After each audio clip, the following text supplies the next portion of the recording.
வணக்கம். போன பதிவில் திருமழப்பாடி கோயிலை பற்றி பார்த்தோம்.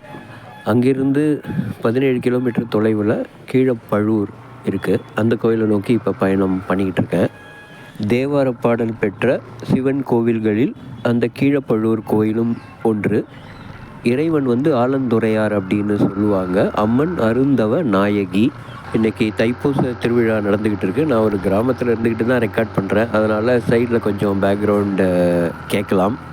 இப்போ கோவில் இருக்கிற ஏரியா நெருங்கிட்டு இருக்கோம். அங்கே தூரத்தில் ஒரு பஸ் நிற்குது. அந்த இடத்துல ஒரு வளைவு இருக்கும். அந்த வளைவுக்கு முன்னாடி இடதுபுறத்தில் நமக்கு அந்த கோயில் நுழைவாயில் போட்டிருப்பாங்க. நான் அதை கவனிக்கல, நேராக போயிட்டேன். அதுக்கப்புறம் அந்த நுழைவாயிலுக்கு கோயிலுக்குள்ளே போனேன்.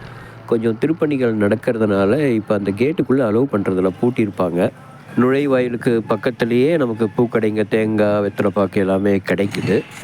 இந்த கோயிலுடைய தல வரலாறு பற்றி இணையத்தில் தேடி பார்க்கும் பொழுது இந்த பகுதி ஆலமரம் நிறைந்த ஒரு பகுதியாக இருந்திருக்கு. அதனால தான் இறைவனுக்கு ஆலந்துறையார் அப்படிங்கிற பெயர் ஏற்பட்டிருக்கு.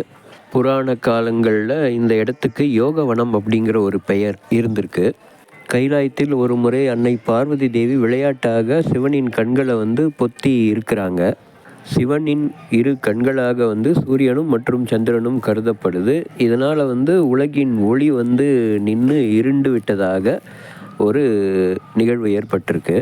இதை கண்டு முனிவர்கள், தேவர்கள் எல்லாம் கலங்கி நின்று இருக்காங்க. அப்போ சிவன் இது விளையாட்டாக நடந்த ஒரு தவறாக இருந்தாலும் இதனால் பாதிப்பு ஏற்பட்டதுனால இது ஒரு பாவமே, அதனால் நீ போய் பூலோகத்தில் பல தலங்களுக்கு சென்று தவம் இருந்து அப்புறமா கடைசியாக யோகவனத்தில் நீ தவம் இருக்கும் பொழுது நான் உன்னை அடைவேன் அப்படிங்கிற மாதிரி பூலோகத்துக்கு அனுப்பப்பட்டிருக்காங்க. அவர் சொன்னது போலவே கடைசியாக இந்த யோகவனத்தில் அன்னை பார்வதி தேவி அருந்தவம் இயற்றி இருக்கிறாங்க. சிவன் சொன்ன மாதிரி இந்த இடத்துல சிவன் பார்வதியுடன் இணைஞ்சு இருக்கார். அந்த காரணத்தினாலேயே அன்னை பெயர் அருந்தவ நாயகி என்று ஏற்பட்டிருக்கின்றது. நாம் இந்த கோயிலுடைய ராஜகோபுரம் கடந்து உள்ளே போகும்பொழுதே வலதுபுறத்தில் அம்மன் சன்னதி இருக்கும். அது கோவிலுடைய 2வது பிரகார இடம். அம்மன் சன்னதியை கடந்து நேராக போனோம்னா மூலஸ்தானத்துக்கு உள்ளே போவோம். அங்கே அந்த முதல் பிரகாரம் இருக்கும். அதை சுற்றி வழக்கப்படி சிவன் கோயில்களில் இருக்கிற பரிவார தெய்வங்கள் எல்லாம் இருப்பாங்க. இந்த கோயிலுக்கு வழிபடுறவங்களுக்கு நிறைந்த யோகங்கள் கிடைக்கும் என்றும் திருமணம் ஆகாதவர்களுக்கு திருமண பாக்கியம் கிடைக்கும் என்ற நம்பிக்கையும் இருக்குது. இறைவன் அருளால் எண்ணியபடி அரியலூர் மாவட்டத்தில் இருக்கிற 2 கோயிலையும் பார்த்துட்டு இப்போ முசிறி பக்கத்தில் இருக்கிற திரு ஈங்கோய் மலையை நோக்கி போயிட்டுருக்கேன்.